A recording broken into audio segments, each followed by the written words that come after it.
2 years after burying her husband, she received a shocking call from the hospital. "Ma'am, your husband has been in an accident. He's in the ICU. Please come immediately." Frozen in disbelief, she rushed to the hospital, only to come face to face with the impossible. A very, very powerful story. Hi, my beautiful family. Welcome back to your own family channel, Mr.SeahStories. Every heartbeat of this journey has been filled with your love. You stood beside me through every story, every silence, every tear and smile. You are not my audience. You are my family, my comfort, and my reason to keep going. Today, I lift my hands in prayer. May the Almighty bless every woman with unshakable strength, endless grace, and the courage to rise above every storm. May every man carry a heart full of wisdom, patience, and devotion. May every home glow with peace, laughter, and unity. May your days overflow with blessings, your nights rest in calm, and your hearts be guarded by divine love forever. If your heart is true, like the video, if your love is real, write, "I am with Mr. Peter." Beth Money was cataloging medication errors in the Sacred Heart Hospital database when the emergency doors burst open, bringing in the usual Thursday night parade of minor traumas and major inconveniences. She didn't look up immediately. She had 43 more entries to review before her shift ended, and her coffee had gone cold 3 hours ago. Her feet ached in shoes, held together with surgical tape at the seams. The same pair she'd been wearing for 18 months because every spare dollar went to her mother's medications or the rent on their studio apartment that smelled perpetually of disinfectant and declining health. She was calculating whether she could afford to replace them this month or next when someone said her name. Not someone asking for nurse money or calling out for assistance, but someone recognizing her, saying Beth like it was a word they'd been holding in their mouth for years. The voice belonged to a patient on a gurney, neck immobilized in a cervical collar, being wheeled past the nurse's station toward Trauma Room 3. He had turned his head as far as the collar allowed, grey-blue eyes finding hers with the peculiar intensity of shock or medication or something else entirely. Those eyes were the color of Lake Michigan during a November storm, and they looked at her like she was the answer to a question he hadn't known he was asking. The paramedics were already moving him away, calling out vitals and mechanism of injury, rear-ended at a stoplight, possible whiplash, alert and oriented ×3. But the patient kept his eyes locked on hers until the trauma room doors swung shut between them. Beth sat back down and returned to her error logs. But her hands had developed a subtle tremor that made typing difficult. The screen blurred slightly, and she realized she was holding her breath. Marissa, the charge nurse, who noticed everything because noticing everything was how you survived 20 years in emergency medicine, appeared at her shoulder with the kind of casual concern that meant she was actually worried. "You okay, honey? You look like you've seen a ghost." "Fine, just tired. You know how it is. Mom was up most of the night again." This was true, but not the truth. Her mother had been restless, calling out for Beth's father, who had been dead for 15 years, but that wasn't why Beth's hands were shaking. She had no logical explanation for the way her body had responded to that stranger's voice, saying her name. The way every cell had suddenly come alert, like she'd touched a live wire. Dr. Ashworth was running behind. A multi-vehicle accident had just arrived, and he was the only attending physician on until midnight. So Beth was assigned to the rear-end collision patient's initial assessment. She gathered supplies methodically, using routine to steady herself, blood pressure cuff, pulse oximeter, the standard paperwork that reduced human complexity to checkboxes and signatures, little bureaucratic attempts to contain the vast messiness of bodies and pain. She paused outside Trauma Room 3, took a breath that went all the way down to her diaphragm, and entered with her professional face carefully arranged. He was sitting up on the exam table when she entered, the cervical collar already removed and set aside. "Mild muscle strain," he said before she could speak. "I'm fine. The paramedics overreacted, but I needed to come here." His voice was educated, careful, with the particular softness of someone who had learned to minimize their presence in rooms where they didn't belong. She recognized it because she had the opposite problem. She'd learned to make herself larger, louder, impossible to ignore in rooms that wanted to dismiss her. "We still need to do a full assessment," Beth said, moving with practiced efficiency, wrapping the blood pressure cuff around his arm. His sleeve was expensive fabric, the kind that felt like water under your fingers. "Can you tell me your name?" "James Franklin Frank Jim." He watched her face carefully as he said it, and she had the strange feeling he was cataloguing her features the way she catalogued symptoms, methodically, looking for patterns and meaning. "March 15th, 1991. I'm 33 years old, single, graduate degree in comparative literature that I'm not using because I'm helping run a company I never wanted to inherit. I live alone in a house too big for one person and spend my evenings reading poetry no one else cares about and writing things I'll never show anyone." Beth looked up from her clipboard, startled by the rush of unnecessary information. "That's very thorough, Mr. Frank. Jim, please, and I wanted you to know. I needed you to know who I am." There was an urgency in his voice that didn't match the minor nature of his injury. "I realize how strange this sounds, but I saw you and felt like I recognized you. Not your face exactly, but something essential.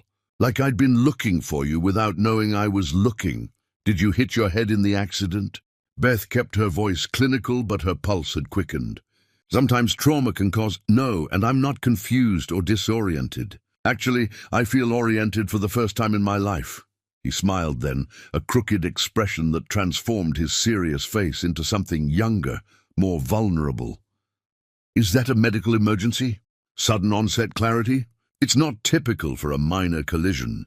Beth touched his wrist to check his pulse, and he inhaled sharply at the contact. She pretended not to notice, but she felt it too. A current passing between them that had nothing to do with static electricity. His pulse was elevated but steady, and she counted beats against her watch while trying not to think about the warmth of his skin or the way he was looking at her like she was something precious he'd lost and found again. "Your hands are cold," he said softly. "Poor circulation. Runs in my family, along with stubbornness and the inability to quit things that are bad for us." She didn't know why she added that last part, except that something about him made her want to be honest, in a way she usually wasn't with anyone, except her mother at 3 a.m. when the pain was too bad for pretense. "What else runs in your family?" His question was gentle, genuinely curious, rather than making small talk. "Diabetes, depression, the tendency to love people who leave." She looked at him sharply, surprised by her own confession. "Are you experiencing any confusion, disorientation? Because you seem to be having an unusual effect on my professional boundaries. I'm having the opposite of confusion. I feel clear for the first time in years. Is that unusual?" He shifted slightly when she moved to check his other arm, and she caught a hint of his cologne, something subtle and expensive that probably cost more than her monthly groceries. But underneath it was just the human smell of him. Soap and skin and something indefinable that made her want to lean closer. They talked while she documented his vitals, not the usual patient chatter about symptoms and insurance cards, but real conversation that felt dangerous in its depth. Jim told her about discovering James Wright in college, reading "The Branch Will Not Break" in his dorm room, and crying because he finally found words for the disconnection he'd always felt from his family's world of hostile takeovers and profit margins. Beth admitted she'd wanted to be a writer once, before her father's death and her mother's illness, and the relentless mathematics of survival had demanded more practical choices. "What would you write about?" Jim asked, and the question felt more intimate than if he'd asked her to undress. Nothing important. Just the way fluorescent lights make everyone look like they're dying a little. How you can tell the exact moment someone stops fighting their diagnosis and accepts it.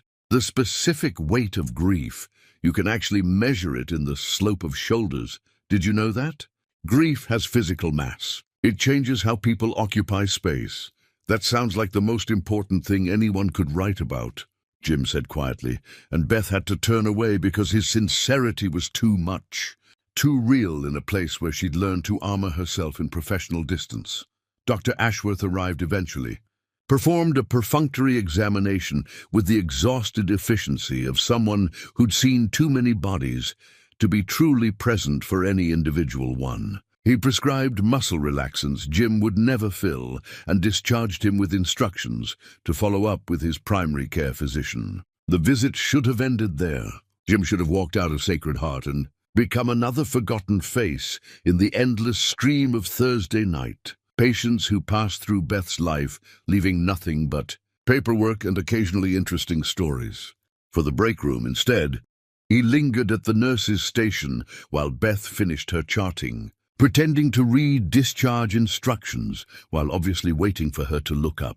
When she finally did, he had the expression of someone about to jump off a cliff and hoping there was water below instead of rocks.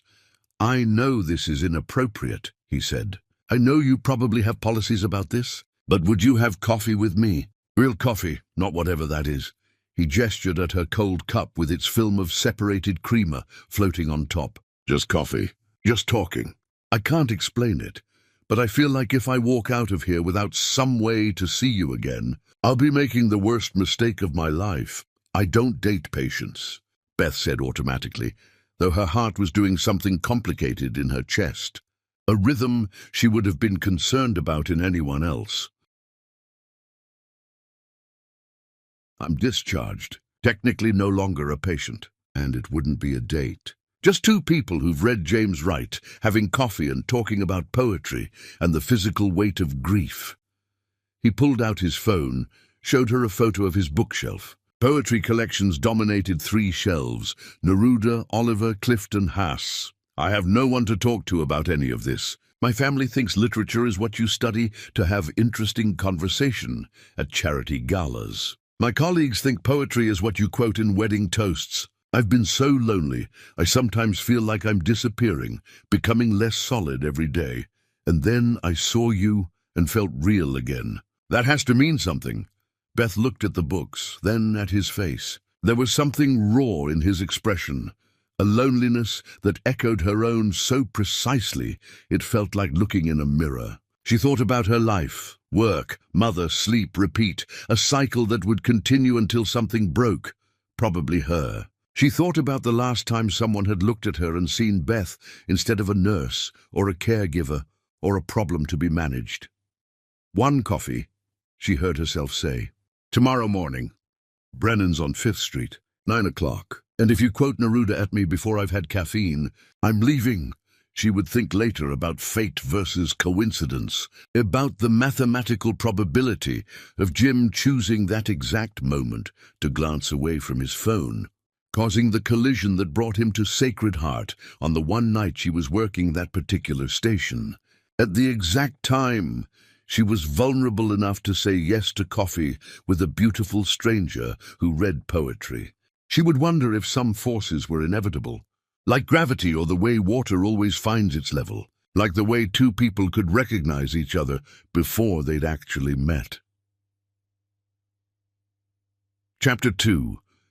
The Architecture of Falling. Jim arrived at Brennan's 37 minutes early and changed tables 3 times before settling on one by the window where he could see Beth approaching, but the light wouldn't be directly in her eyes. He had slept 90 minutes total, spending the rest of the night reading Ada Limon and Billy Collins and trying not to think about the way Beth's hands had felt, checking his pulse. A clinical and gentle and somehow the most intimate touch he'd experienced in years. He'd brought a book, The Carrying by Ada Limon, then left it in his car, then retrieved it, then left it again, paralyzed by the fear of appearing either pretentious or empty-handed.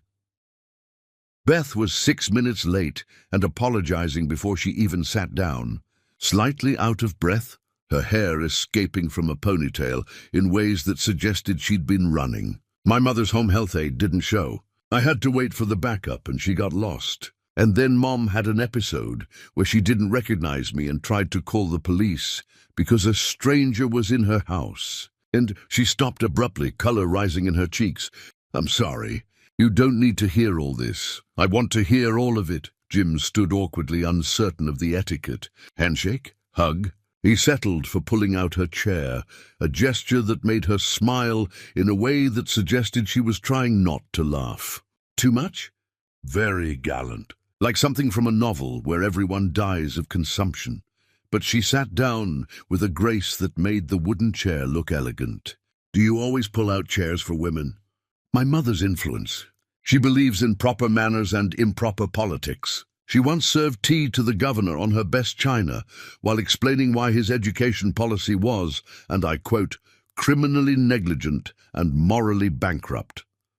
She thinks civility and cruelty can coexist. She's probably right.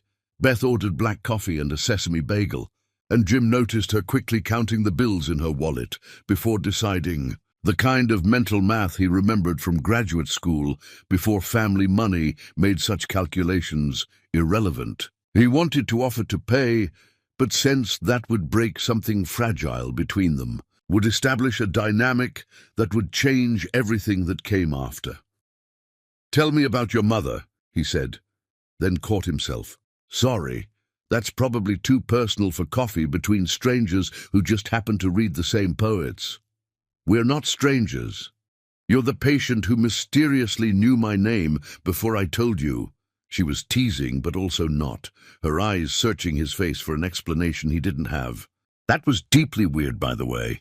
The good kind of weird, or the restraining order kind of weird, I haven't decided yet.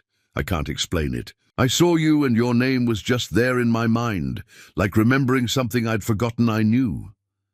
He paused, aware of how insane that sounded. The good kind of weird, I hope. My mother has advanced MS, Beth said, answering his earlier question with the kind of abrupt topic change that suggested she didn't want to examine the connection between them too closely yet. She was diagnosed 10 years ago, but it's progressed recently. She lives with me, which is challenging in a studio apartment.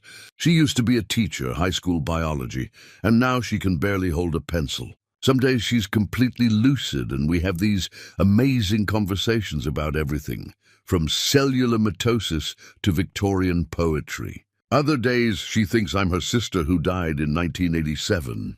Your turn. Tell me about your family. Jim found himself telling her things he'd never articulated before, words coming out like water through a broken dam.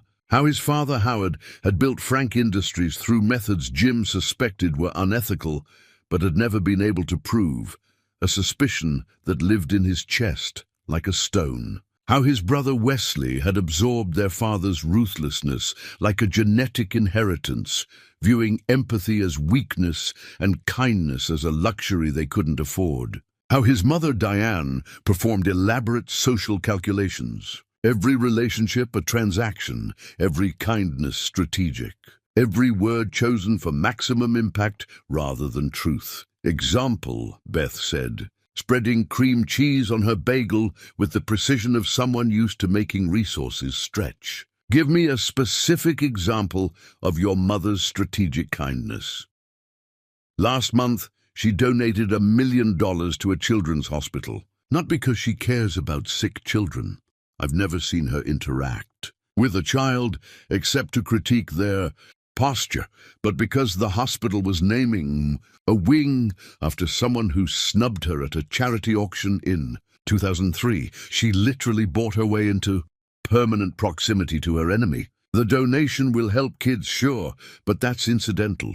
The real purpose was to ensure this woman has to see my mother's name every time she visits her namesake wing. That's genuinely disturbing. Beth took a bite of her bagel, considering. Also kind of brilliant in a supervillain way.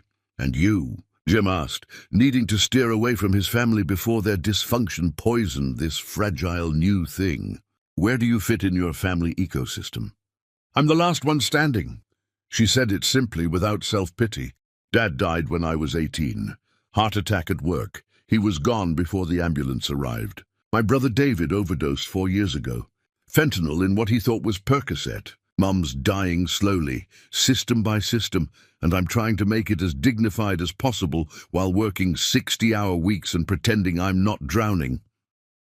She looked up at him, her dark eyes direct. "I'm telling you this because if we're going to be friends or whatever this is, you should know I'm not a project to be saved or a tragic character in need of rescue. This is my life. It's hard, and it's mine, and I'm not ashamed of any of it."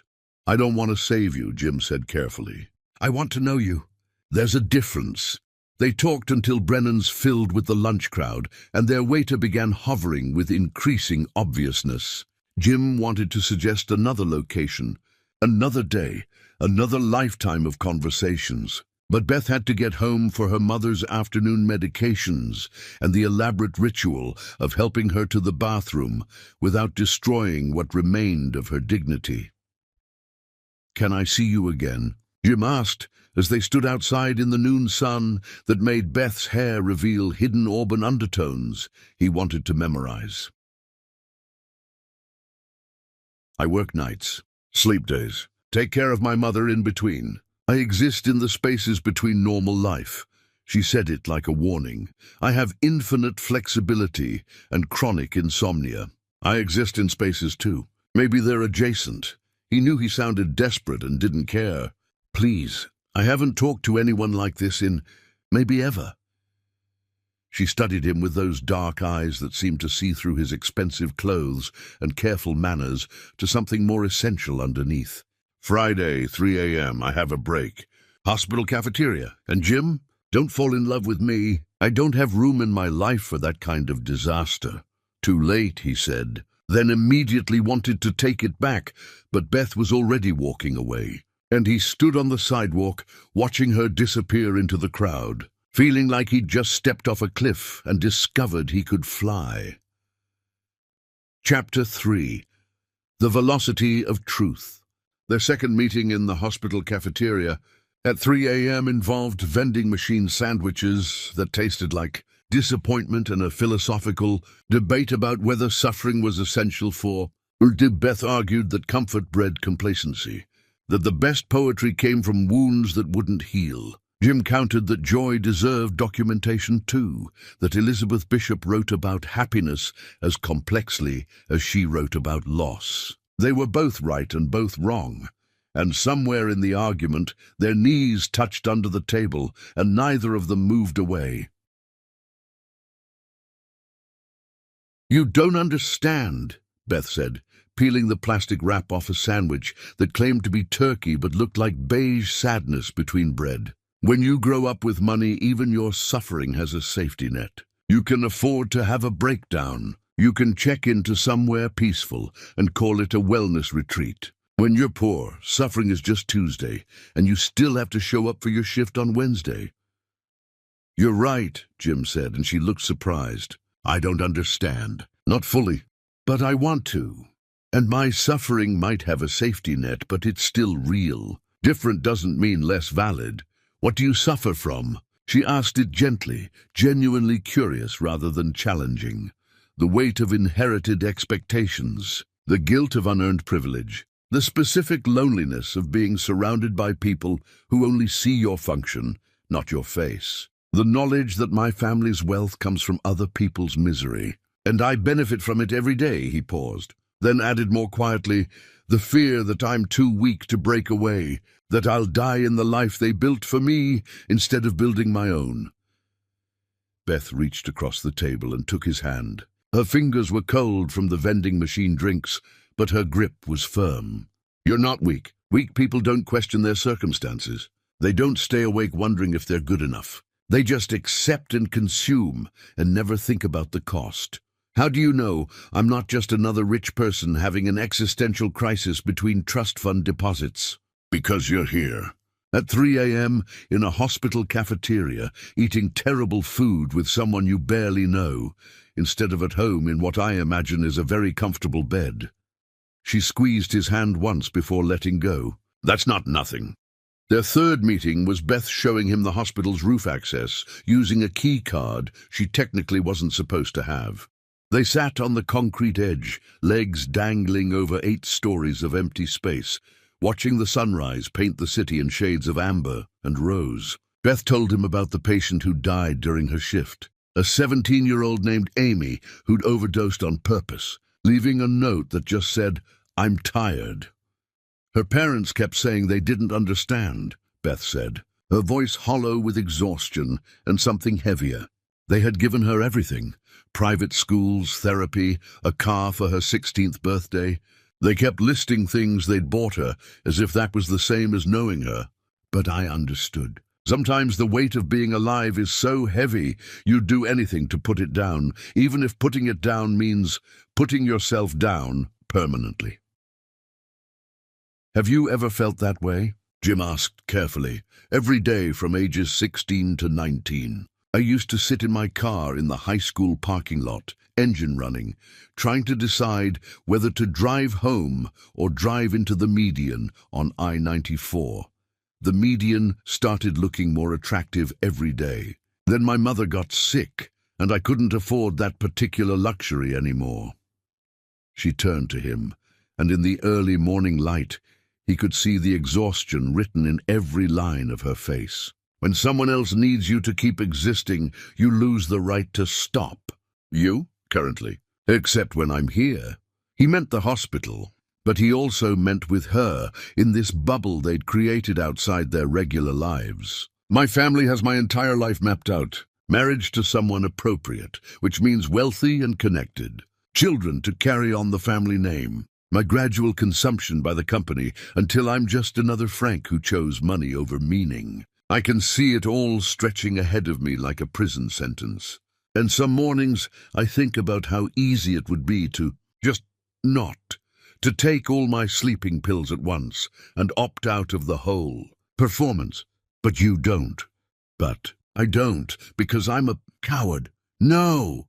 Beth's voice was fierce. Living when you don't want to is the opposite of cowardice. It's the bravest thing there is. Every morning you wake up and choose to keep going despite the weight is an act of rebellion. She kissed him then, sudden and fierce, tasting like hospital coffee and sleeplessness and something desperate. It was nothing like the careful choreographed kisses Jim had experienced before, the polite meeting of mouths that felt like shaking hands. This was drowning and breathing at the same time, falling and flying, ending and beginning. When they pulled apart, Beth looked terrified.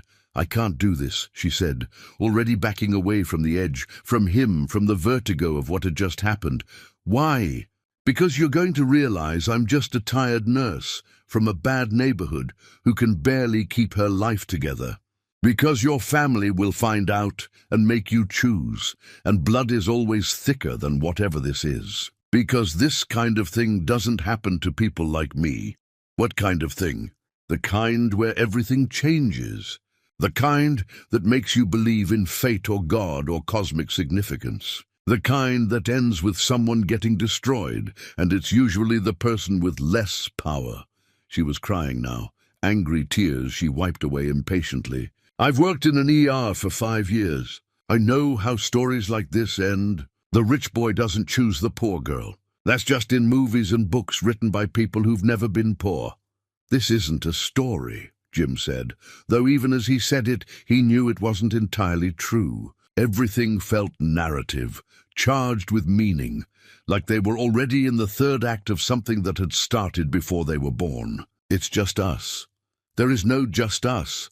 There's you with your trust fund and your poetry degree, and your family who owns half the city. And there's me with my mother who's dying, and my studio apartment with roaches, and my shoes held together with tape. We're not from different worlds, Jim. We're from different universes. Then let's build a new universe, one where none of that matters. You really believe that's possible? She was looking at him like he was either a miracle or a delusion, and she hadn't decided which. I believe the fact that we found each other means something. I believe your name appearing in my mind before you told me means something. I believe this feeling. He pressed his hand to his chest, where his heart was doing something unprecedented, means something. And I choose to be brave enough to find out what. They fell into each other after that, with the inevitability of dropped objects finding the ground. Jim rearranged his entire life around Beth's night shifts. arriving at the hospital at 2 a.m. with real food, Thai from the only place open, sandwiches he'd made himself with bread from the expensive bakery his mother frequented. Once an elaborate spread of cheese and fruit that made the night shift. Nurses treat him like visiting royalty. He learned Beth's rhythms, when she could steal 20 minutes, when she needed silence, when she needed him to make her laugh with terrible medical puns. He looked up specifically to crack her exhausted facade. Beth started leaving poetry on his windshield, lines from Neruda copied in her spiky handwriting. Mary Oliver passages about attention being the beginning of devotion. Lucille Clifton celebrating the big hips she would need for birthing. Once she left an original poem that made Jim sit in his car crying, "For 10 minutes, you are the disruption I prayed for, but without knowing I was praying. You are the flood that drowns the life I built from compromises. Let me go under. Let me breathe water. Let me learn a new way of living in the space between drowning and swimming." 2 months in, Jim was helping Beth with her mother, lifting her from bed to wheelchair with a gentleness that made Beth fall in love with him in a way that transcended romance. Beth's mother, on her lucid days, would look at Jim with eyes that held too much knowledge and say, "You're going to break each other's hearts," and neither of them would deny it, because breaking meant they had something whole to begin with. 3 months in, they were making love in Beth's narrow bed while her mother slept in the next room, trying to be quiet but failing because their need for each other had its own volume that couldn't be muted. Jim traced the exhaustion lines around Beth's eyes like they were sacred text. Beth mapped the tension in Jim's shoulders, the physical evidence of carrying a life that didn't fit. They memorized each other's bodies like studying for an exam, where failure meant returning to lives that would feel like death after this much aliveness. Chapter 4. The Unraveling of Careful Things. The pregnancy test showed 2 lines on a Wednesday morning in October, the bathroom light harsh and unforgiving as Beth sat on the edge of her bathtub, staring at undeniable evidence that their careful world was about to collapse. She'd known for a week, probably. The exhaustion that went beyond her usual tiredness, the nausea that coffee couldn't explain, the tenderness in her breasts that made her wince when she put on her scrubs. But knowing and knowing were different things, and the 2 pink lines were the kind of knowing that changed everything. Jim was at a board meeting he couldn't miss, something about quarterly projections that he'd explained apologetically while kissing her goodbye that morning. Beth held the test and tried to imagine telling him, tried to picture his face cycling through surprise, fear, and then what? Joy, panic, the careful blankness of someone realizing they've been trapped? She thought about not telling him. She could handle this alone, had handled everything else alone before he'd crashed into her life with his poetry and his gentle hands and his dangerous hope that love could overcome structural inequality. But that felt like the kind of lie that would poison everything. And they'd built something too precious to poison with a mission. Her mother was having a good day, sitting up in her wheelchair, working on a crossword puzzle with handwriting that barely resembled letters anymore. She looked up when Beth entered, and her eyes, still sharp despite everything failing around them, went immediately to Beth's face and then to her stomach in a way that made Beth wonder if mothers ever lost the ability to read their daughters' bodies. "How far along?" her mother asked simply. "Maybe 6 weeks." Beth sat on the floor beside the wheelchair, suddenly 12 years old again, needing her mother to tell her everything would be okay, even though they both knew better. "Mom, what am I going to do?" "You're going to have a baby. And that boy is going to have to choose between his family and his child. And either way, you're going to survive because that's what we do." Her mother's hand, shaking with tremor she couldn't control, found Beth's hair and stroked it gently. "Do you love him?" "With everything I have. Is everything you have enough?" "I don't know." "Then you'd better find out before this baby makes the question irrelevant." Jim came over that night with takeout from the good Chinese place and a bouquet of bodega, flowers that were already wilting, but that he presented with such earnestness Beth almost cried. He could tell something was wrong immediately. 3 months of learning each other's frequencies meant hiding had become impossible. But he waited until after dinner, until after her mother was settled for the night, until they were sitting on her fire escape watching the city pretend to sleep. "Tell me," he said simply. "I'm pregnant." The words hung in the air between them like a blade waiting to fall. Jim's face went through exactly the progression Beth had imagined. Surprise, fear, and then something else. Something that looked like awe. "Say something," Beth whispered. "Marry me." "That's not Jim. Be serious." "I am being serious. Marry me. Not because of the baby, although yes, also because of the baby. But because I was going to ask you anyway. Because I can't imagine a life without you in it. Because you make me brave enough to be the person I want to be, instead of the person I was built to be." He turned to face her fully, his eyes bright with an intensity that was almost frightening. "I know it's too fast. I know we're from different worlds. I know my family will implode. I don't care about any of it. Marry me, Beth.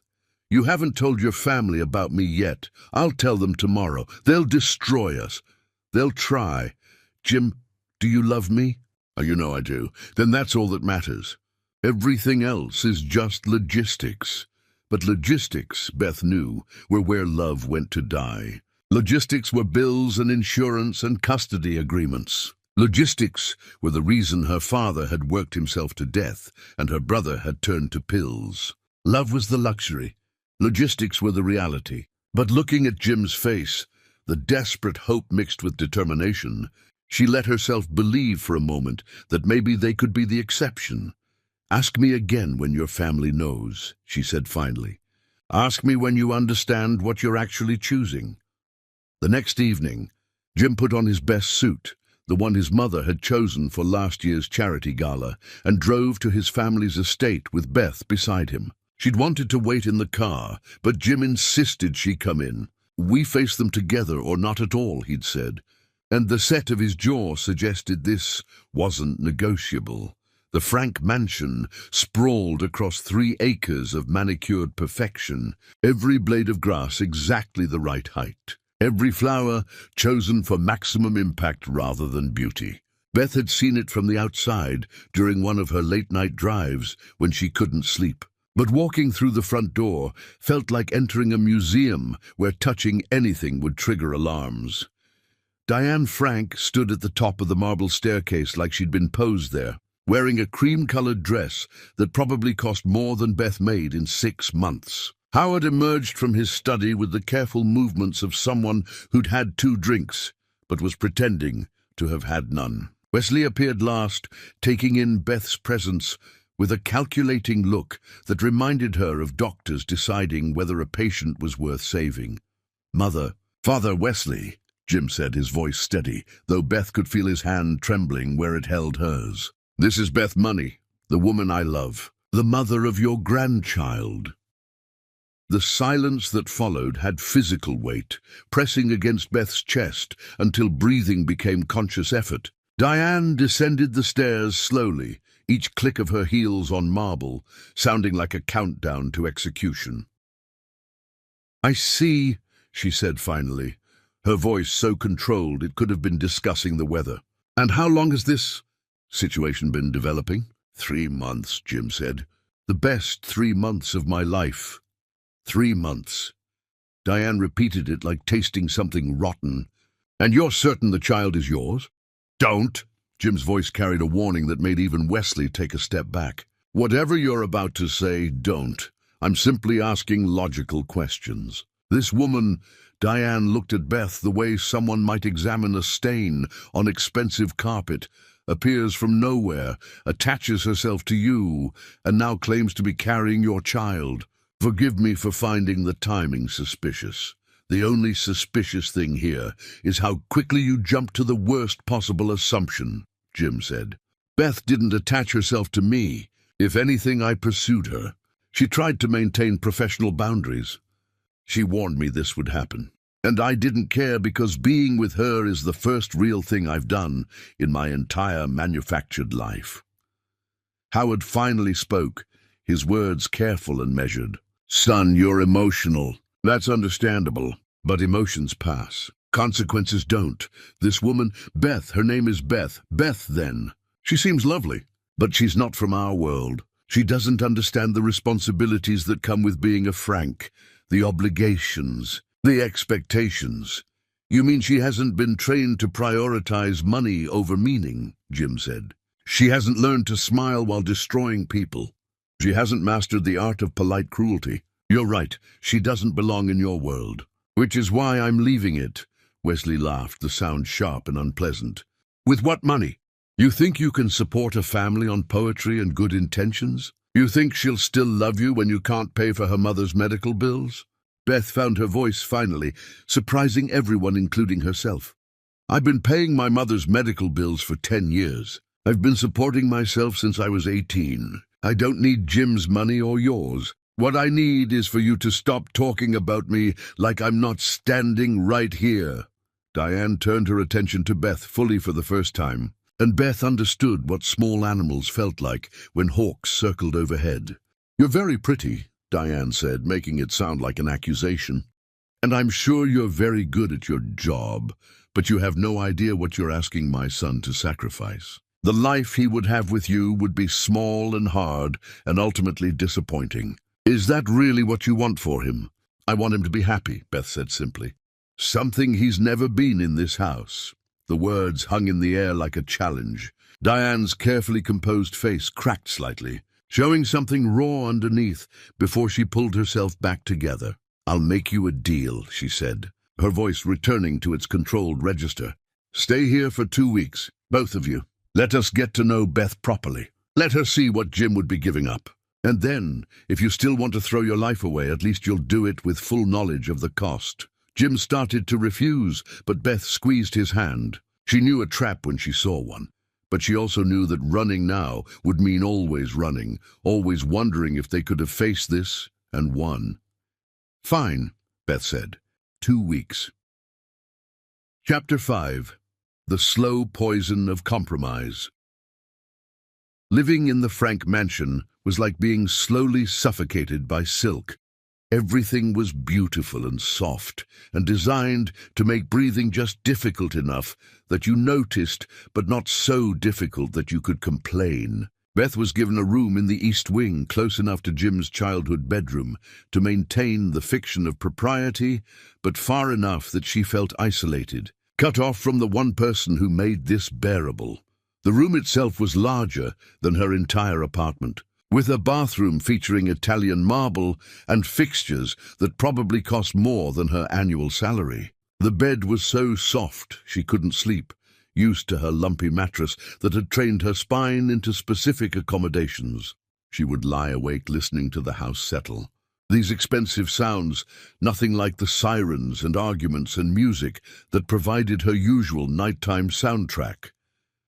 Diane waged her campaign with surgical precision. Breakfast was at 7 sharp, requiring Beth to be presentable in a way that meant waking at 6 to shower and attempt to make her hair and face meet whatever invisible standard was being applied. The first morning, Beth arrived in her best dress, the one she wore to job interviews, and Diane's smile made it clear she'd already failed. "How charming," Diane said, managing to make the word sound like an insult. "Jim, perhaps you could take Beth shopping today. She'll need appropriate attire if she's going to be attending family functions." "Beth looks perfect," Jim said firmly, but Beth could see the exhaustion already starting in his eyes, the weight of fighting battles on multiple fronts. "Of course she does," Diane agreed smoothly, "but surely she'd be more comfortable in something suitable for the occasions she'll be attending as your partner." The shopping trip was humiliating in ways Beth hadn't anticipated. Not because the saleswomen were rude, they were professionally friendly in the way of people working on commission, but because Jim had to pay for everything, turning her into exactly what his family had accused her of being, a woman who needed a man's money. She stood in dressing rooms, trying on clothes that cost more than her mother's monthly medication, watching herself disappear under layers of appropriate fabric. "You don't have to do this," Jim whispered, while a saleswoman went to find another size. "We can leave right now and let them win?" Beth straightened the jacket of a suit that made her look like someone playing dress-up. "No, I can survive 2 weeks of this." But surviving meant small compromises that accumulated like toxins. It meant sitting through dinners where Howard discussed business deals that destroyed neighborhoods like hers, describing them as urban renewal opportunities. It meant watching Wesley treat the household staff like furniture, never making eye contact or saying please or thank you. It meant Diane's constant corrections, her posture, her pronunciation of certain words, the way she held her fork, all delivered with a smile that suggested she was being helpful. "Tell us about your family," Diane said one evening, after 3 glasses of wine had sharpened her cruelty. "Your father was a janitor, wasn't he?" "Maintenance supervisor," Beth corrected, though she knew Diane knew the correct title. "He kept office buildings running. Made sure people had clean, safe places to work. How noble." "And your brother?" Beth felt Jim tense beside her. "David died 4 years ago." "Oh?" Diane's eyebrows rose in practiced concern. "Illness?" "Overdose." Beth kept her voice level. "Fentanyl-laced pills. He was 22. How tragic. Addiction is such a difficult disease. It must have been challenging having an addict in the family."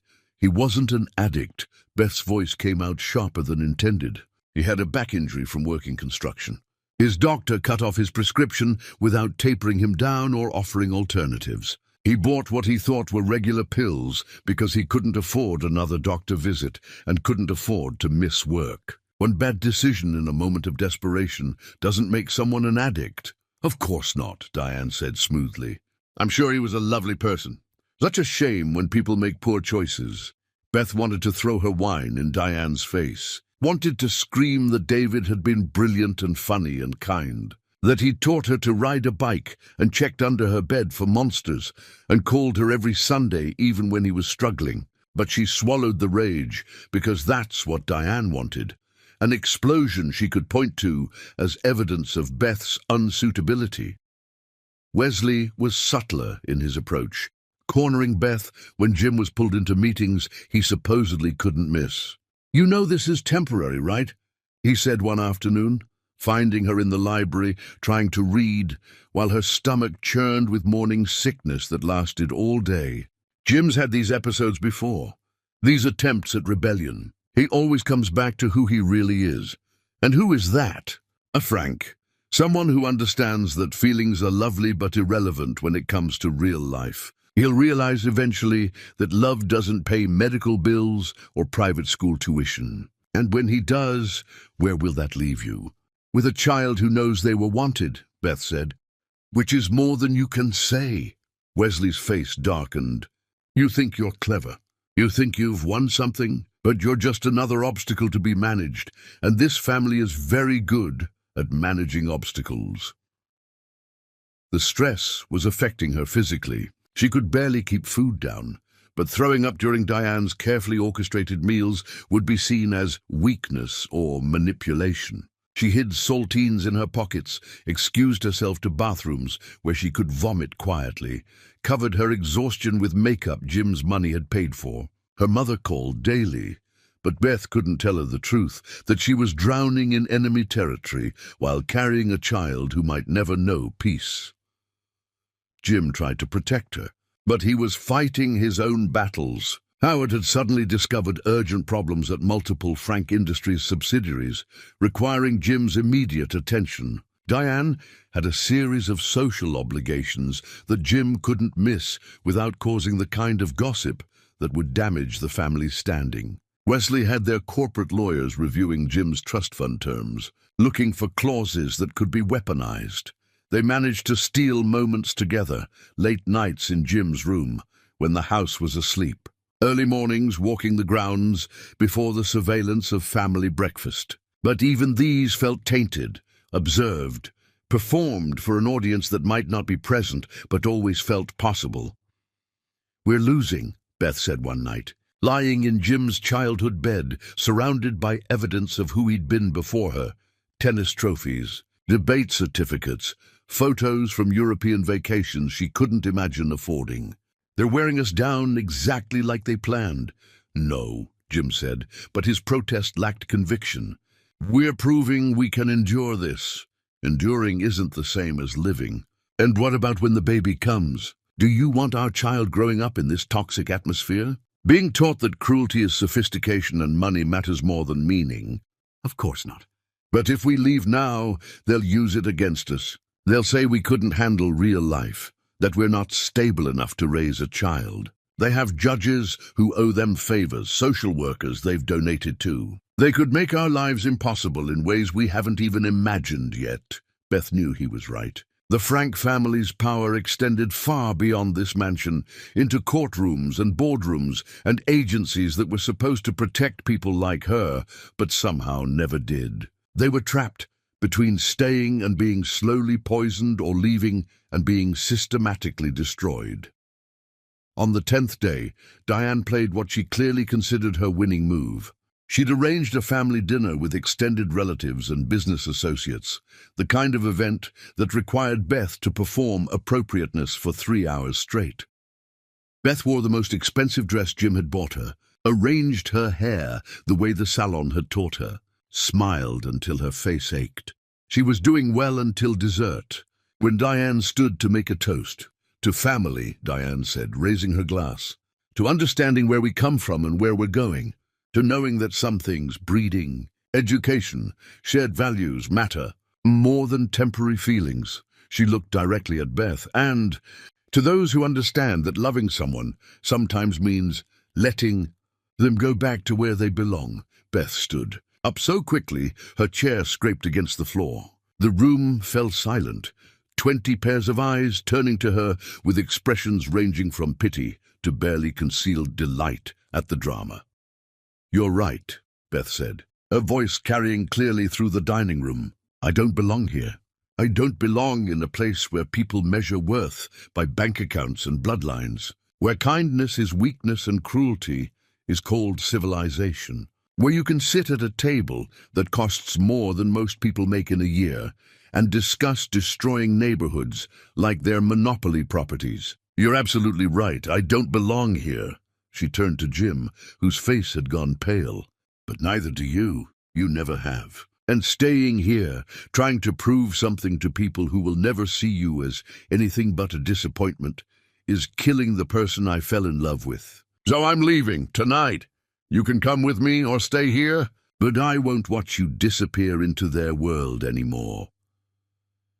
Beth walked out of the dining room with as much dignity as she could manage, leaving behind shocked whispers and the clatter of Diane setting down her champagne glass with enough force to crack the crystal. Chapter 6. The Violence of Separation.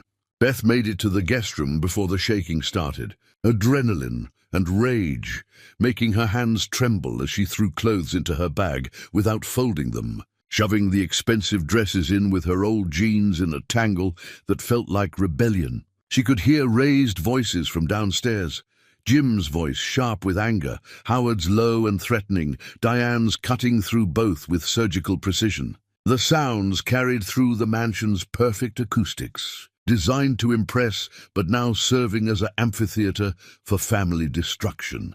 She was zipping the bag when Jim burst through the door, his face flushed and eyes wild with something between panic and determination. His tie was askew, pulled loose in what she recognized as his gesture of extreme distress. "Don't leave, please, not like this. Not when we're so close to winning." "Winning?" Beth laughed, the sound bitter and sharp. "Is that what you think this is? A game with points and victory conditions? Jim, look at yourself. Look at what 2 weeks in this house has done to you. You're disappearing into their world, syllable by syllable, and I can't watch it happen anymore. We only have 4 more days." 4 more days of what?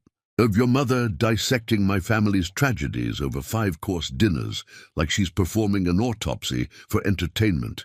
Of your brother explaining why I'm genetically inferior using pseudoscience he learned at Harvard. Of your father looking through me like I'm temporary, like I'm a phase you'll grow out of. She continued packing, grabbing toiletries from the bathroom, her hands moving with desperate efficiency. Every day I stay here, I lose a piece of myself. And every day you stay here, you become more like them. You're transforming into exactly what you swore you'd never be. That's not true, isn't it? Yesterday, you didn't defend me when your mother said people from my neighborhood have different values, like poverty is a moral failing instead of a systemic injustice. Last week, you agreed with your father that the company's expansion into low-income housing was complicated, when we both know it's predatory, when we both know they're destroying families like mine for profit margins. She turned to face him fully, seeing how her words landed like physical blows. You're so busy trying not to rock the boat that you don't notice you're drowning. You're so focused on playing their game that you don't realize they've already won because they've got you playing at all. Jim sat heavily on the bed, his head in his hands, and for a moment he looked exactly like the exhausted warehouse worker he would become, though neither of them knew that yet. I'm trying to protect us, to protect our child. If we leave now, they'll come after us with everything they have. They have judges who owe them favors, journalists who spike stories for them, social workers they've donated to. They could take our baby, Beth. They could actually take our baby. They're already taking our baby by making us live like this, by forcing us to pretend we're people we're not. What kind of life is this for a child? Growing up surrounded by people who see them as either an heir to corrupt or a mistake to hide. Beth sat beside him, taking his hand, feeling the calluses that would soon replace his soft skin. Jim, I love you. I love the person you are at 3 a.m. reading Neruda in my terrible apartment, with sirens going off outside and the neighbors fighting through the walls. I love who you are when you're helping my mother with her exercises, patient and gentle even when she doesn't remember your name. I love who you are when you forget to be a Frank. But that person is dying in this house, suffocating under good manners and proper place settings, and if we stay, there won't be anything left to save. Where would we go? His voice was small, scared in a way that broke her heart. My apartment tonight, we'll figure out the rest tomorrow. We'll be poor, but we'll be ourselves. Beth, your apartment is... He stopped, but she could fill in the blanks, could complete the sentence with all the adjectives he was too polite to say. Too small, too dangerous, too poor, too much like the life our child will actually have if you choose us over them. She stood, resuming her packing with movements that had turned angry. If you can't handle my apartment, then you can't handle me. Because that apartment is my life, Jim. It's not a temporary embarrassment before we move up in the world. It's where I live, where I've survived, where our child was conceived. If you're ashamed of it, you're ashamed of me. Before he could answer, the door opened without a knock. Privacy was another thing money could buy, apparently. Diane stood there with Wesley behind her, both of them wearing expressions of calm triumph that made Beth's stomach twist with the kind of nausea that had nothing to do with pregnancy. They looked like prosecutors who'd just found the evidence they needed, like hunters who'd cornered their prey. Leaving so soon? Diane asked, her voice honeyed poison. How unfortunate. I had hoped we could come to a more civilized arrangement, something that would benefit everyone. There's nothing civilized about what you've been doing, Beth said, her voice steadier than her hands. Civilization doesn't mean crystal glasses and knowing which fork to use. It means treating people with basic human dignity, something this family seems incapable of. On the contrary, I've been extraordinarily civilized. I've welcomed you into my home despite your background. I've dressed you appropriately, since you clearly had no suitable clothing. I've introduced you to our society, though you've failed to appreciate the opportunity. The fact that you're unsuited for it isn't my fault. It's simply genetics and upbringing, manifesting as they always do. Mother, stop, Jim said, standing, his body positioning itself between Beth and his family without conscious thought. We're leaving. Both of us. Tonight. I don't think so. Wesley stepped forward, holding a tablet like it was a weapon, which in their world it was. See, while you've been playing house, playing at love, conquering all like this, is some romance novel, I've been investigating Ms. Money here. Did you know she was arrested 3 years ago? Beth's blood went cold, ice spreading through her veins as she recognized the ambush. Those charges were dropped for shoplifting baby formula. Wesley turned the tablet toward Jim, showing a police report that had been highlighted and annotated like evidence in a trial. Hardly the behavior of someone fit to raise a frank heir. What kind of person steals baby formula? The kind who sees a baby hungry and acts, Beth said, her voice steady despite the rage building in her chest like a physical pressure. I was picking it up for my neighbor. Her boyfriend had left, she had no money, and her baby was crying from hunger. She asked me to get formula and said she'd pay me back. I forgot to pay because I got a call that my mother had fallen and was being taken to the hospital. When I realized my mistake and went back to pay, they'd already called the police. The charges were dropped because the store manager reviewed the footage and saw I clearly wasn't trying to steal. I was distracted by a phone call about a medical emergency. Nevertheless, it shows a pattern of criminal behavior, Diane said smoothly, like she was discussing the weather rather than destroying someone's life. Combined with your family history of addiction, your unstable living situation, your inability to provide proper health care. Well, any family court judge would have concerns about your fitness as a parent. My family history of addiction. Beth laughed, the sound dangerous. My brother took pain pills because he was injured doing actual work. The kind that builds the buildings you own, but never visit. That's not addiction, that's desperation. But you wouldn't understand the difference because you've never been desperate for anything except attention and status. You're threatening to take our baby. Jim's voice had dropped to something dangerous, something neither Beth nor his family had heard before. I'm suggesting that Beth consider what's best for the child, Diane replied, unmoved by his tone. A generous financial settlement, enough to care for her mother properly, perhaps even purchase a small home in a better neighborhood, in exchange for allowing the baby to be raised with the advantages only we can provide. Joint custody, of course. Visitation rights. Very generous, really. You want me to sell you my child? Beth's voice rose despite her efforts to control it. You actually think I would trade my baby for money? You think that's what this is about? I think you're smart enough to recognize reality, Diane said, her eyes cold as winter storms.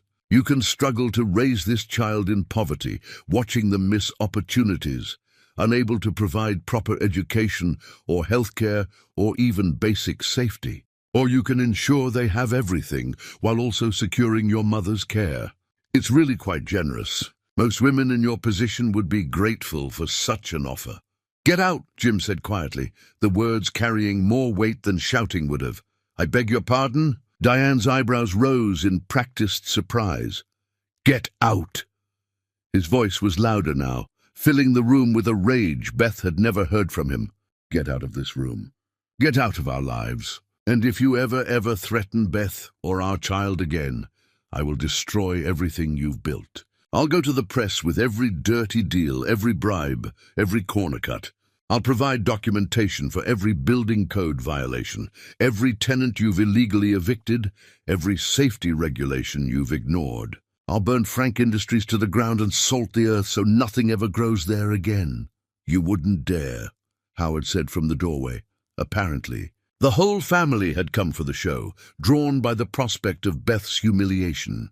You don't have the stomach for that kind of war. You never have. You're weak, James. You always have been. That's why you need us to make your decisions for you. Try me. Jim moved to stand beside Beth, taking her hand, their fingers interlocking with desperate strength. I died inside every day for 33 years, trying to be the son you wanted. Trying to earn love that was always conditional, always just out of reach, always dependent on being someone I'm not. But Beth brought me back to life, and our child deserves better than this mausoleum of greed and cruelty you call a family. So here's what's going to happen. We're leaving tonight, right now. You're going to let us go, And if you come after us, if you so much as drive past Beth's apartment, if you make one phone call to interfere with our lives, I will unleash hell on this family in ways you can't imagine." "With what resources?" Wesley sneered, but Beth could see uncertainty in his eyes for the first time. "You think your trust fund will last long supporting a family? You have no real job, no skills beyond reading poetry and feeling sorry for yourself. You'll come crawling back within 6 months." "You're right," Jim said simply, and his agreement clearly surprised them. "I don't have much. I don't have job skills or connections or any of the things you value. But I have something you'll never have, someone who loves me for who I am, not what I can provide. Someone who sees me as a person instead of a bank account or a disappointment or a project to be fixed.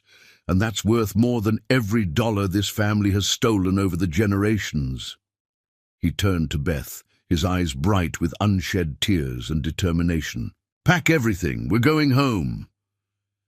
"This isn't over," Diane said, her composure finally cracking to show the rage underneath, the fury of someone who had never been defied so completely. "You think you can just walk away from this family? From your responsibilities? From everything we've built for you?" "My only responsibility is to Beth and our child," Jim said, already helping Beth gather the last of her things. "The family I choose, not the one I was cursed with. The family that loves without conditions or contracts or strategic value." They left 10 minutes later, Beth's bag and the few things Jim grabbed from his room thrown hastily into the back of his car. As they drove away from the mansion, Beth looked back once at the lit windows that made the house look like a jack-o'-lantern, all hollow light and menacing grins. She saw silhouettes in the windows, the Frank family watching their departure, like generals observing a tactical retreat, already planning their next attack. "They won't let this go," she said quietly, one hand resting protectively on her growing belly. "I know." Jim's knuckles were white on the steering wheel, his jaw clenched with tension that would become his permanent expression in the months to come. "They'll make our lives hell. They'll use every connection, every resource, every dirty trick. Probably. Jim, are you sure?" He pulled over abruptly, turning to face her fully in the dim light of street lamps that illuminated his face in planes of shadow and determination. "I have never been more sure of anything in my life. You are my family, you and our baby. Everything else is just noise. Everything else is just obstacles to overcome." They drove to Beth's apartment in silence, both processing what had just happened, what it meant, what came next. When they parked outside her building, with its graffiti and broken streetlight, and the sound of someone's music playing too loud at midnight, Jim looked up at it, like he was seeing it for the first time.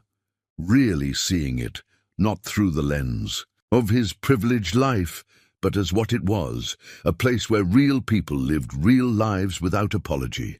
"It's not much," Beth said, suddenly self-conscious about the peeling paint and the smell of garbage from the dumpster and the woman arguing with someone on her phone in language that would have made Diane faint.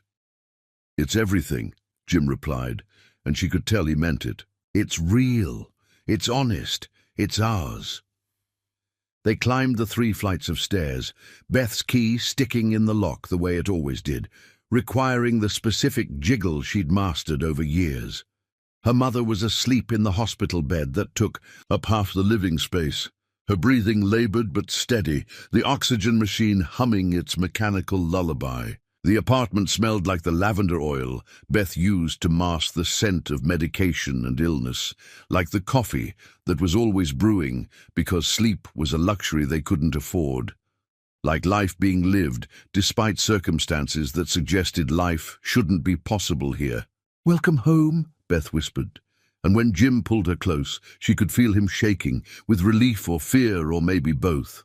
They stood in the doorway holding each other, 2 people who had just declared war on one of the city's most powerful families, armed with nothing but love and the desperate hope that it would be enough. Outside, the city continued its restless movement, unaware that in a tiny studio apartment, two people were about to learn what it really meant to choose each other over everything else the world said mattered.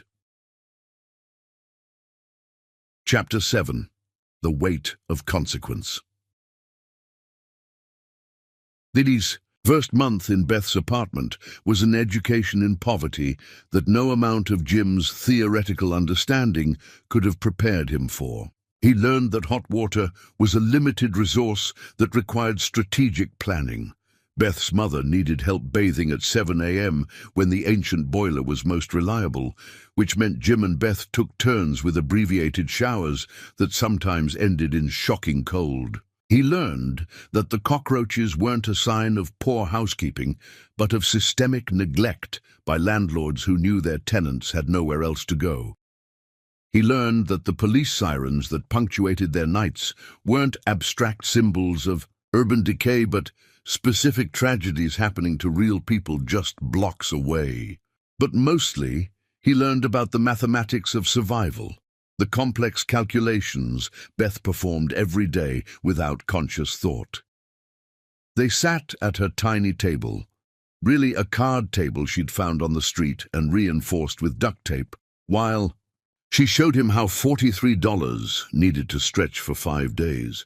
18 for her mother's medications that insurance didn't fully cover. 10 for gas to get to job interviews that never resulted in callbacks.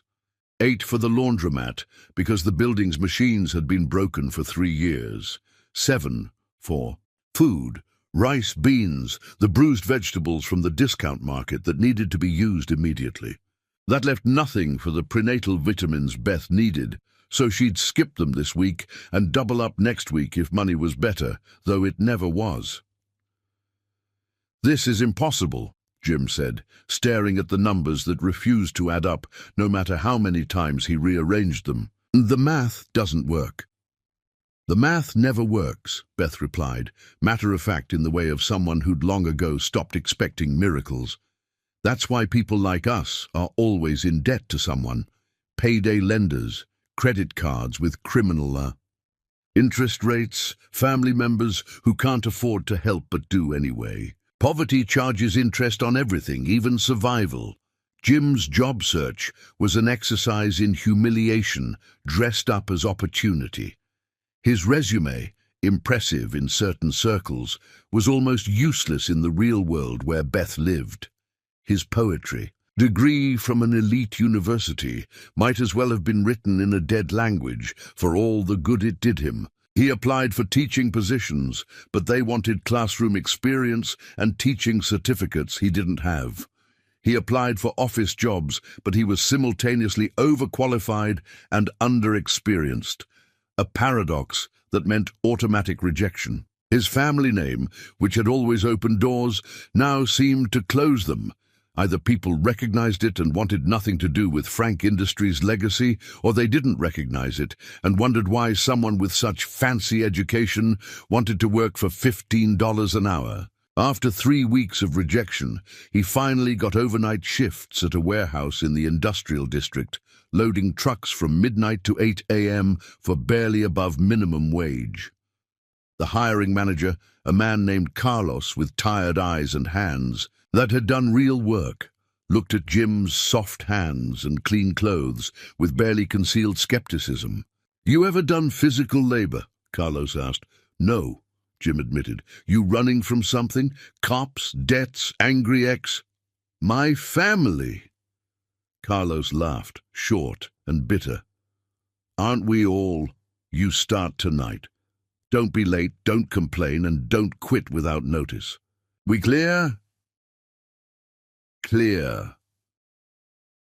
That first shift was a revelation in pain. Jim's body, accustomed to nothing more strenuous than occasional tennis at the country club, screamed in protest as he lifted boxes that seemed to gain weight as the night progressed. His back spasmed, his hands blistered, then bled, the gloves he'd been given offering minimal protection against the constant friction. By 4 a.m. he was moving in a haze of exhaustion, so complete it felt like drowning in air. When Carlos found Him sitting on a pallet, unable to stand for a moment, he expected to be fired. Instead, Carlos handed him a bottle of water and 2 ibuprofen from his own pocket. "Gets easier," he said simply. "Or you get harder. Same difference." Jim came home that first morning to find Beth awake, her face drawn with the particular exhaustion of first trimester pregnancy. She'd been up all night with her mother, who'd had an episode of confusion and tried to call Jim's name, not understanding who he was, but sensing he was important to her daughter. "My hands have never been this dirty," Jim said, looking at his palms with something between wonder and despair. They were black with grime that seemed to have settled into every line and whirl of his fingerprints, marking him as someone who did real work now.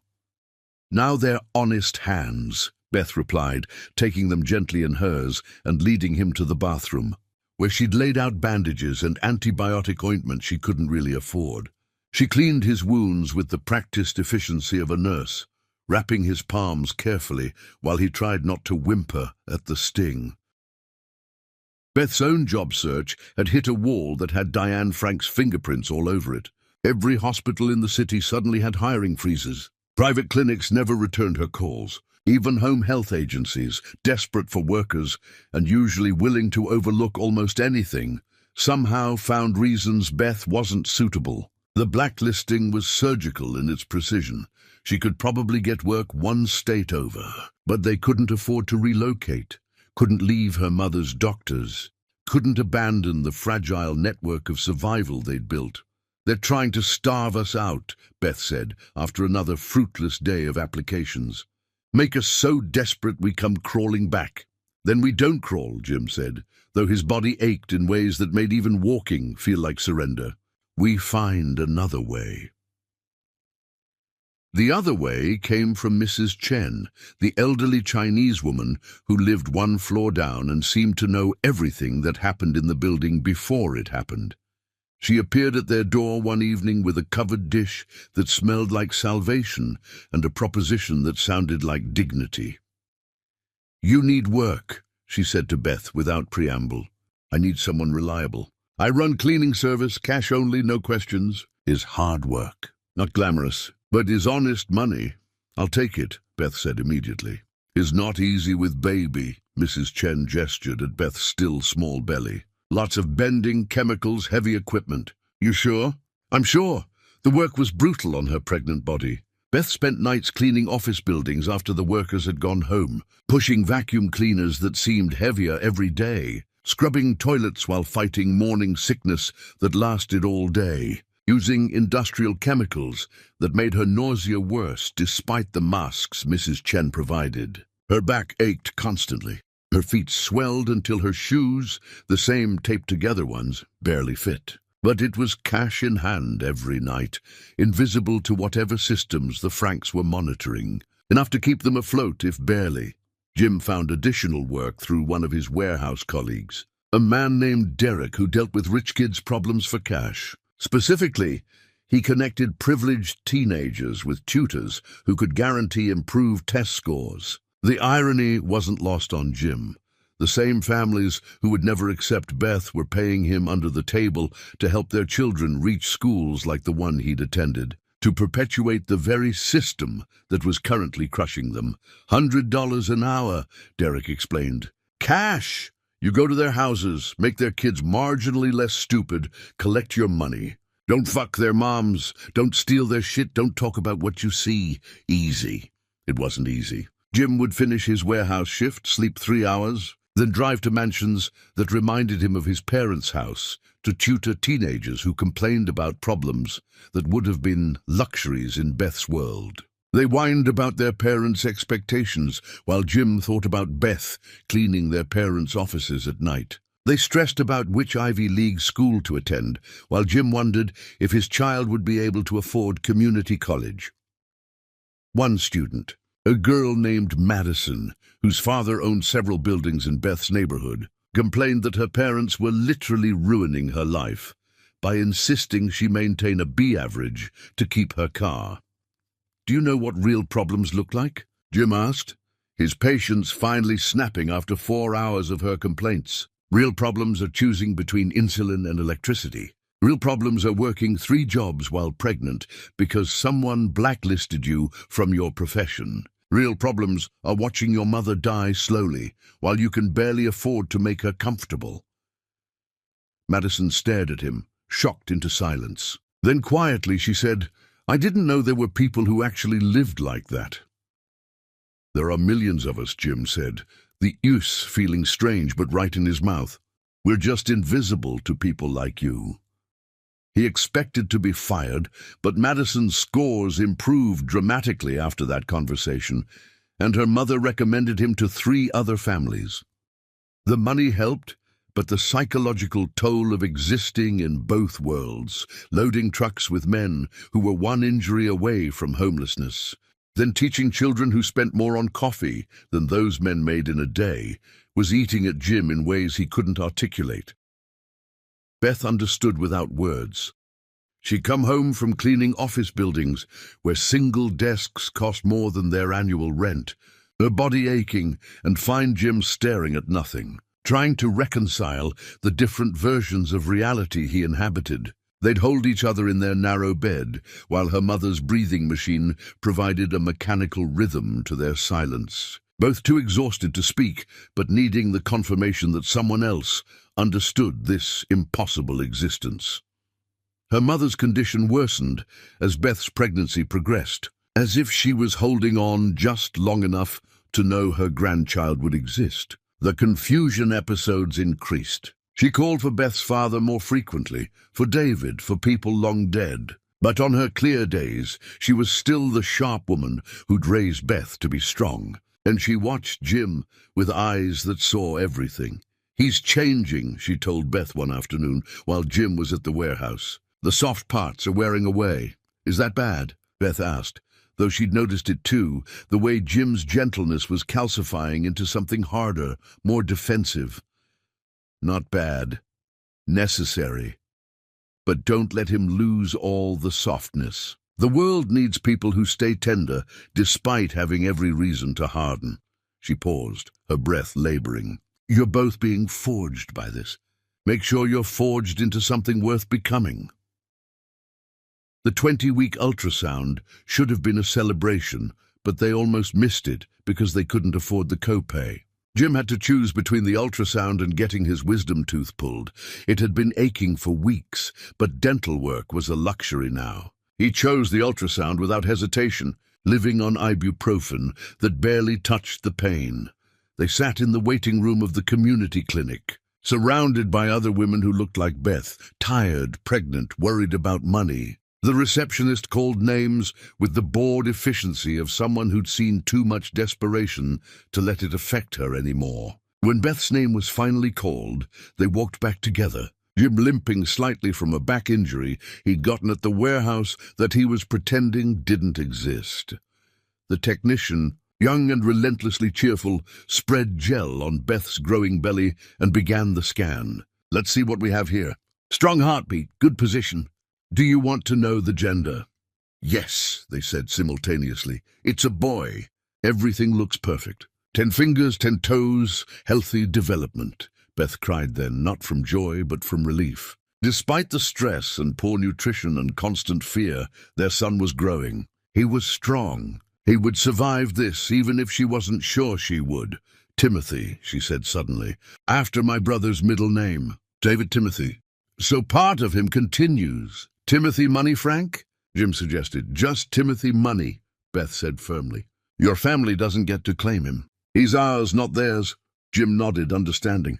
Their son would carry Beth's name, the name that meant struggle and survival and strength earned through endurance. The Frank legacy would end with Jim, and maybe that was the only victory they could claim in this war they were losing by every other measure.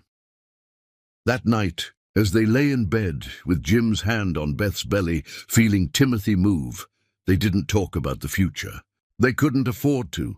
The future was a luxury for people who had savings accounts and health insurance and families that helped instead of hurt.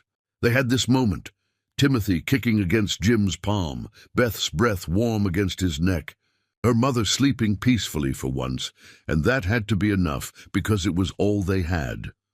"We're not going to make it," Beth whispered into the darkness. "Not cruel, but honest. We're making it right now," Jim whispered back. "Every day we wake up and choose each other. We're making it.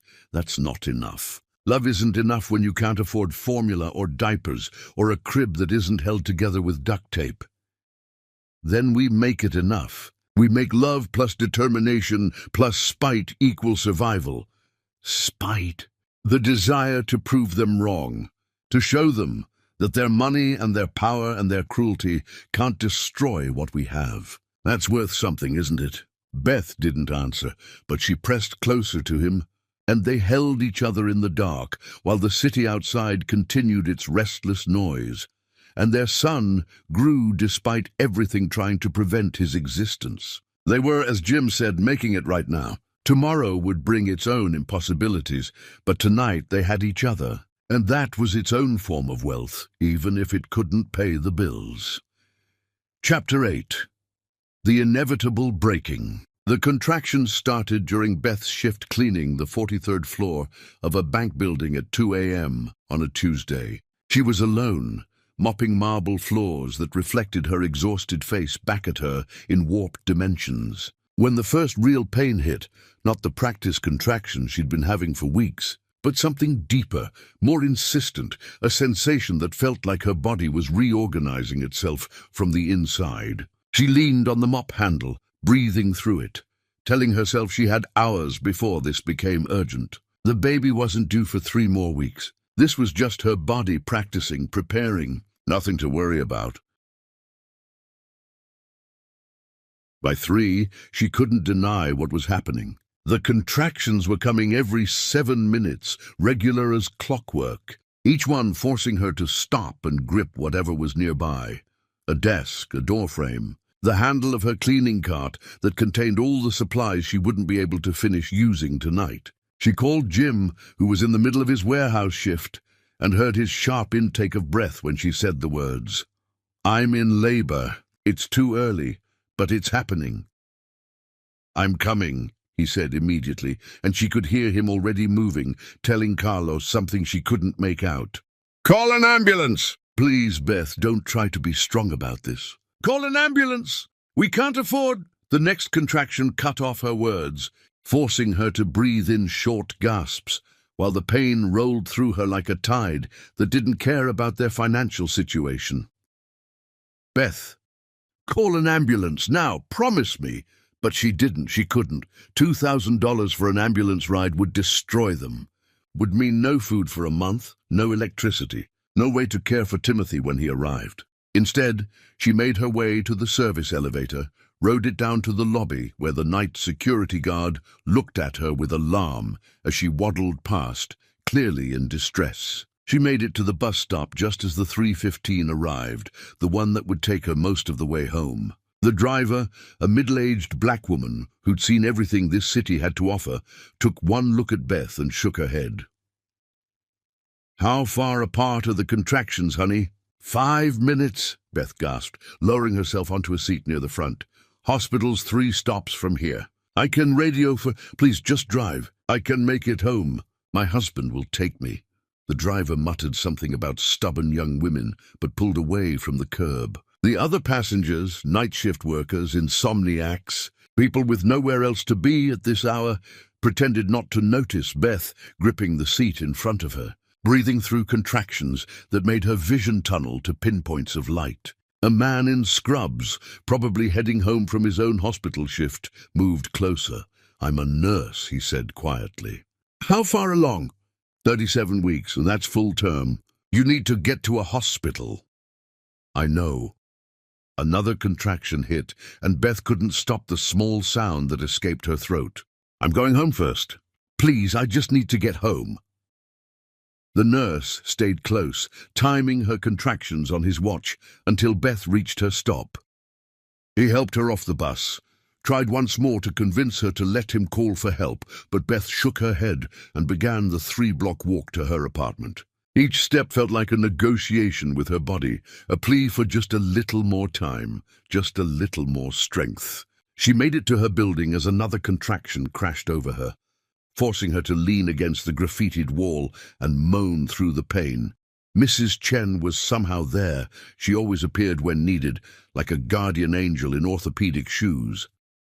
She took one look at Beth and began issuing rapid orders in a mixture of English and Mandarin. Her niece appeared, the nursing student who helped with Beth's mother, and between them they got Beth up the 3 flights of stairs that felt like Mount Everest. Jim arrived as they reached the apartment door. Having run from the bus stop, his work clothes soaked with sweat and warehouse dust, his face was wild with panic that he was trying to control. The car's downstairs. "We're going now." "Mom!" Beth gasped. "Someone needs to—" "I stay," Mrs. Chen said firmly. "You go, have baby. I watch mother." The drive to County General was a blur of breathing exercises and Jim running red lights with the hazard lights blinking. Beth was in the back seat, trying to find a position that didn't make her want to scream, while Jim kept looking at her in the rear-view mirror with terror barely masked as concern. The contractions were 3 minutes apart now, each one longer and stronger than the last, rolling through her body like waves, intent on breaking her apart. "We should have called an ambulance," Jim said for the 5th time. "We couldn't afford it," Beth replied for the 5th time, then couldn't speak anymore because the pain had taken all her words. The emergency room at County General was exactly what Beth had known it would be: overcrowded, understaffed, overwhelmed by the city's endless supply of trauma and crisis. The triage nurse barely looked up from her computer, typing with the exhausted efficiency of someone who'd been doing this too long. "How far apart are the contractions?" 2 minutes, Jim answered because Beth couldn't speak through the current one. "First baby?" "Yep, you've got hours. Fill out these forms. Someone will call you." They waited 2 hours in plastic chairs, designed to be uncomfortable enough that people wouldn't linger unless they were truly desperate. Beth leaked amniotic fluid onto the cracked vinyl, while Jim held her hand and tried not to show his growing panic. Around them, the emergency room writhed with its own chaos, overdoses being rushed through, a child with a fever whose mother was crying, an elderly man holding a blood-soaked towel to his head. Everyone locked in their own private emergencies, while the fluorescent lights hummed their indifferent tune. When they finally got a bed, it was in a shared labor room with 3 other women in various stages of delivery. The curtains between beds were thin enough that privacy was an illusion. Beth could hear every moan, every encouragement, every moment of another woman's labor while experiencing her own. The nurses were kind but harried, checking on her every hour or so before rushing to more urgent cases. The anesthesiologist was busy with emergency cesareans, so Beth labored with minimal pain relief, some IV medication that barely touched the edges of the agony. "I can't do this," she said at hour 14, exhausted beyond anything she'd experienced, even the bone-deep tiredness of working while pregnant. "Jim, I can't. It's too much. I'm not strong enough." "You are. You're the strongest person I know." He pressed his forehead to hers, and she could feel him trembling. "You survived my family. You survived losing your job. You've survived everything they threw at us. You can survive this. What if something goes wrong? What if the baby, what if Timothy? He's going to be perfect. He's our son. He's already survived so much just getting this far. He's strong like his mother." The woman in the bed next to them screamed through her final pushes, and then Beth heard it, a baby's cry, high and fierce and alive. The family on the other side of the curtain erupted in celebration, multiple voices talking over each other in Spanish and English, joy that couldn't be contained by thin fabric barriers. Beth felt tears on her face, wanting that moment, needing it, terrified she wouldn't get it. When her time finally came, when her body decided it was done waiting and insisted on pushing despite the doctor not being in the room yet, everything narrowed to pure sensation. The pressure was unlike anything she'd imagined, like her body was turning itself inside out, like she was being split in half from the inside. She heard herself screaming and didn't care who heard. She felt Jim's hand in hers, crushing and being crushed in equal measure. A doctor appeared.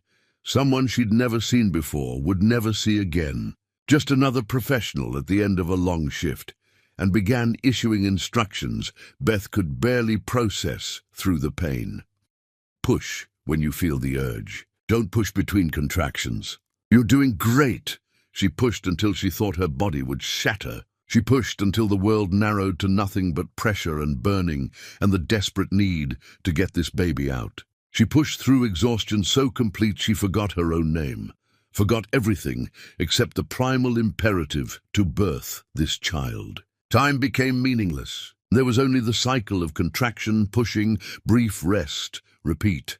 I can see the head, the doctor said. One more big push. Beth gathered everything she had left, which felt like nothing, like scraping the bottom of an empty well, and pushed with a force that came from somewhere beyond her conscious control.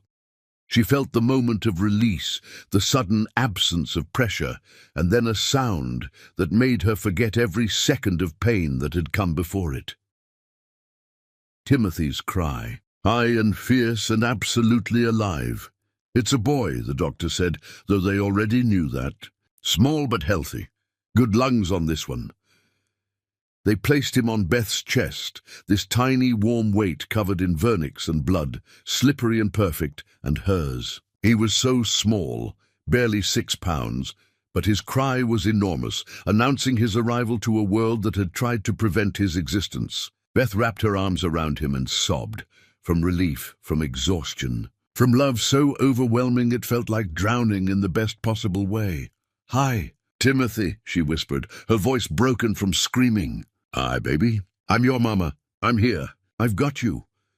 Jim was crying too, touching Timothy's tiny head with one finger like he was afraid anything more would break him. He's perfect. Beth, look what we made. He's absolutely perfect. Timothy's eyes opened, Jim's eyes, that storm grey that had started everything, and he looked up at them with the unfocused intensity of newborns, seeing everything and nothing. Beth told him about his father, while nurses worked around them, cleaning and measuring and performing the routine tasks that seemed anything but routine when it was your child. She told Timothy about the night she met Jim, about poetry, and 3 a.m. conversations, and love that had survived everything designed to destroy it. Your daddy wanted you so much, Beth whispered against Timothy's still damp head. He was so excited when I told him about you. He loves you so much already. We both do. You're so wanted, baby. You're so loved. But something was wrong. Beth was bleeding too much.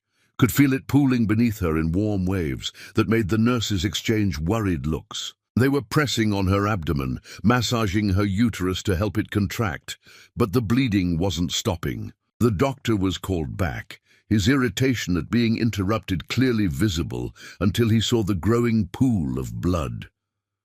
Retained placental tissue, he said, already calling for equipment. We need to do a manual extraction, now. What followed was pain that made labor seem manageable. The doctor's gloved hand inside her, scraping, searching for pieces of placenta that hadn't delivered properly, while Beth screamed and Jim held Timothy and looked like he might shatter from helplessness. There was no time for proper pain management, no epidural to make it bearable. Just brutal medical necessity, while Beth's vision grayed at the edges, and she heard someone saying numbers that meant blood pressure, and none of them sounded good. Stay with me, Jim begged, his voice breaking. Please, Beth, stay here. Timothy needs you. I need you. She wanted to tell him she was trying, but the words wouldn't come. The world was going dark around the edges, narrowing to a tunnel of light that kept getting smaller. She heard Timothy crying and tried to reach for him, but her arms wouldn't work properly. Someone was saying something about blood transfusions, about moving to surgery, about critical condition, but it all seemed very far away, like listening to a conversation through water. The last thing she remembered was Jim's face above hers, tears streaming down his cheeks, saying her name over and over, like a prayer or a poem or a magic spell that could keep her tethered to this world. where their son needed his mother and love was supposed to be. Enough, but sometimes wasn't. Chapter 9. The Shattering. Beth woke to the steady beep of machines and the specific quality of light that only existed in hospitals. Fluorescent and unforgiving, making everything look like it was dying a little. Her body felt wrong, heavy and disconnected, like she was operating it by remote control with a significant delay. The pain was there but muted, wrapped in whatever medication they were pumping through the IV in her arm. She tried to speak, but her throat was raw, and all that came out was a rasp that sounded like someone else's voice. "Beth?" Jim's face appeared above her, haggard and unshaven, his eyes red-rimmed with the kind of exhaustion that came from keeping vigil.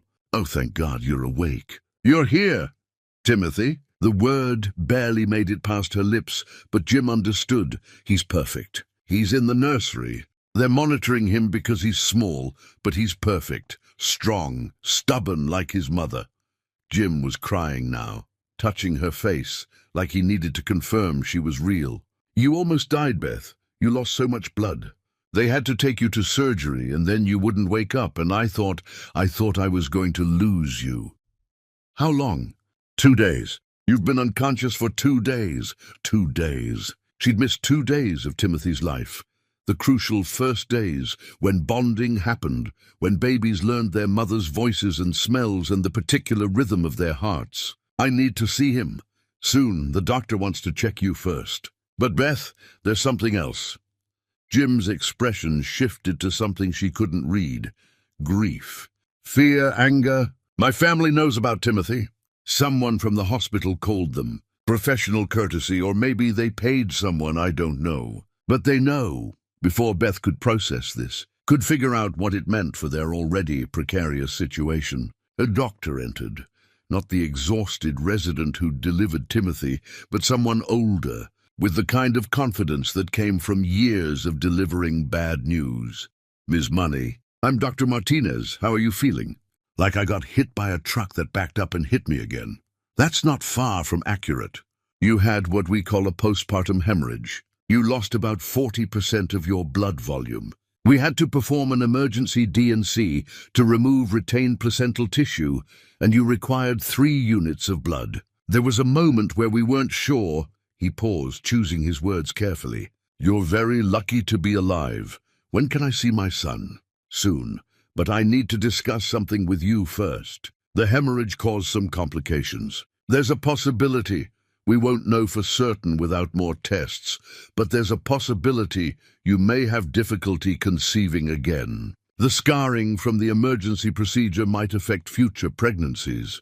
Beth felt something cold settle in her chest. Not grief exactly. She hadn't even thought about more children, could barely imagine surviving this one, but a door closing that she hadn't realized she'd wanted open. "Okay, we'll do follow-up testing in 6 weeks. For now, you need to rest and recover. You've been through significant trauma." After he left, Beth looked at Jim, seeing new lines around his eyes, deeper shadows beneath them. "You haven't left, have you? You've been here the whole time. Where else would I be?" He took her hand, careful of the IV. "Mrs. Chen has been watching your mother. My boss at the warehouse was actually understanding. Apparently his wife almost died in childbirth too. It's like a club no one wants to be in." A nurse brought Timothy then, this tiny bundle that seemed impossibly small and impossibly important. Beth's arms felt weak, uncertain. But the moment they placed him against her chest, something clicked into place. He was awake, those grey eyes looking up at her with the unfocused intensity of newborns. And Beth felt her heart restructure itself around this small person who depended on her entirely. "Hi, baby," she whispered. "I'm sorry I was gone. I'm here now. I'm not going anywhere." Timothy made a small sound, not quite a cry, more like a comment on the situation, and tried to root against her chest. The nurse helped Beth position him to feed, and the sensation of him latching on was uncomfortable and profound simultaneously. Her body doing what bodies did, despite nearly failing completely. "He's been on formula," the nurse explained, "but he should remember how to breastfeed. They usually do. While Timothy nursed with determined concentration, Jim told Beth about the last 2 days. How Timothy had passed all his tests despite being small. How the nurses had let Jim do skin-to-skin contact when Beth couldn't. How he'd told Timothy about his mother, about poetry, about the life they were going to build despite everything against them. "And your family?" Beth asked, the dread settling in her stomach like a stone. "They came yesterday, my mother specifically." Jim's jaw tightened. "She stood right where you're lying and looked at Timothy and said he had the frank bones. Like that mattered, like bones were what made a person matter. She offered to pay for everything. The hospital bills, a better room, private nurses, if we agreed to give Timothy the Frank name and let them be part of his life." "What did you say?" "I told her to get out. That she'd forfeited any right to Timothy when she threw you out in the rain. That biology didn't make her a grandmother any more than it made Howard a decent father." He paused, and Beth could see him replaying the conversation. "She said we'd regret it, that we couldn't provide for Timothy properly. That love didn't pay for diapers or formula or medical care. She's not wrong about that last part. Maybe not, but she's wrong about everything else. We'll figure it out. We always do."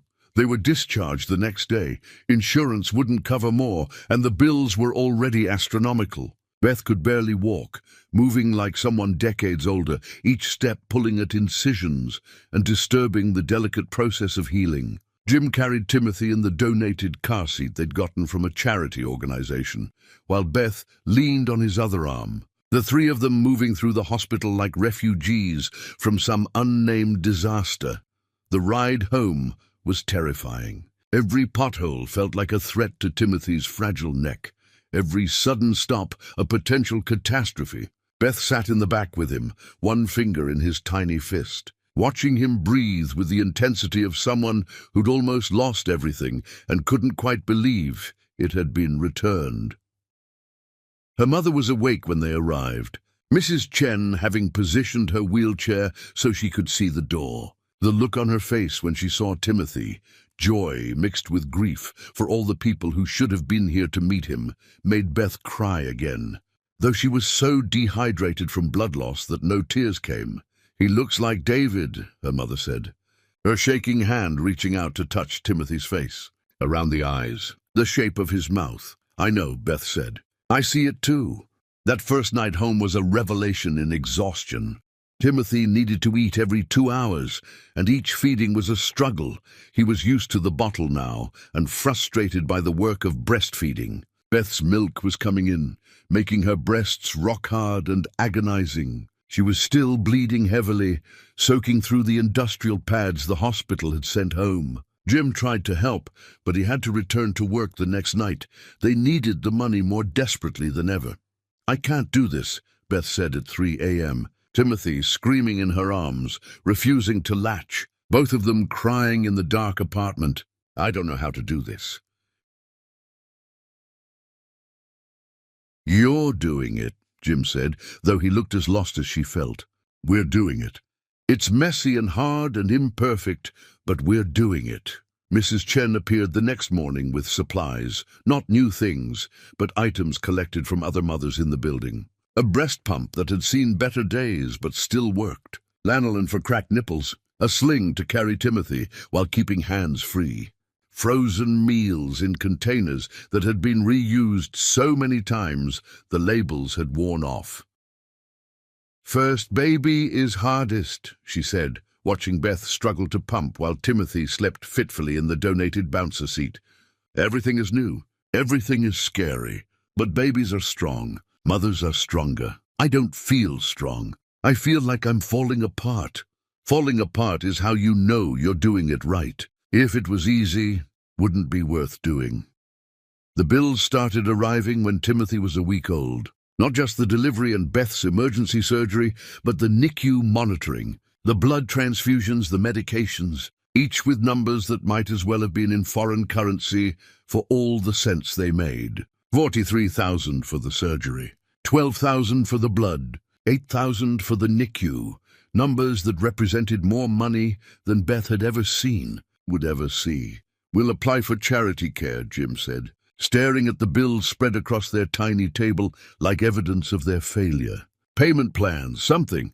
They'll garnish wages, take tax refunds. We'll be paying this off for the rest of our lives. Then that's what we do. We pay it off for the rest of our lives. At least we have lives to pay with. Timothy chose that moment to wake up crying, the particular cry that meant hunger, and Beth picked him up with movements that were already becoming automatic, despite everything feeling impossible. She fed him while Jim got ready for his warehouse shift, his body moving stiffly from injuries that weren't healing properly because he couldn't afford to rest them. The Franks would make this all go away, Beth said quietly, not looking at Jim. One phone call and these bills disappear. At what cost? They'd own him, Beth. They'd own us. And they'd never let us forget it. I know. I'm not saying we should. I'm just saying. She trailed off, not sure what she was saying, except that she was tired and scared, and the math would never work, no matter how many times they rearranged the numbers. Jim knelt beside her, his hand gentle on Timothy's tiny head.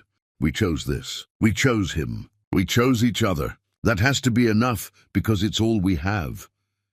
After he left for work, Beth sat in the dark apartment holding Timothy and listening to her mother's labored breathing and the city's endless noise outside their window. She thought about the life they'd planned, a house with a yard, Jim reading poetry to Timothy, her mother getting better instead of worse. Instead, they had this, a baby who might grow up in poverty, parents too exhausted to be the people their child deserved, and love that was supposed to overcome everything but couldn't pay for formula when her milk wasn't enough.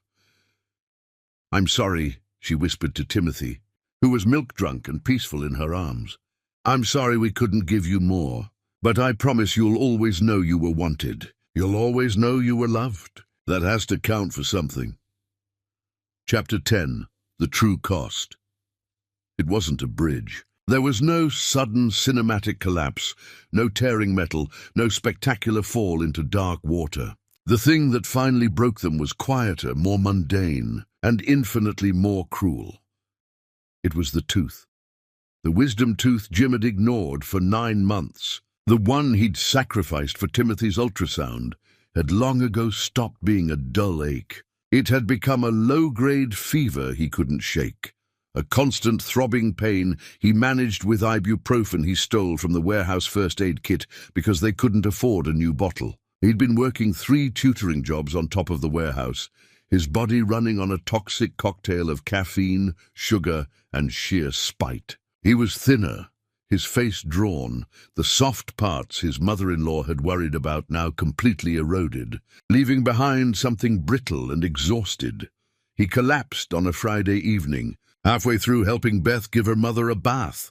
There was no drama to it. He just set the clean towel down, said, "Beth, I don't feel," and slid down the bathroom wall, his body folding in on itself. He was unconscious before he hit the floor. He was also burning up, his skin radiating a dry, terrifying heat. The ambulance was not a choice this time. It was a necessity. Beth rode with him, leaving a frantic message for Mrs. Chen, her hands shaking so badly she could barely hold the phone. She watched the paramedics work on Jim, reporting a heart rate of 140 and a blood pressure that was plummeting. The words they used, sepsis and septic shock, were clinical terms for what Beth already knew in her gut. This wasn't an accident. This was an invoice. This was poverty charging its final, catastrophic interest payment. At County General, the same ER, the same plastic chairs, the same fluorescent hum. A doctor explained the reality with blunt, exhausted clarity. The abscessed tooth had been leaking poison into his bloodstream for months. The infection was systemic. His kidneys were failing. His lungs were filling with fluid.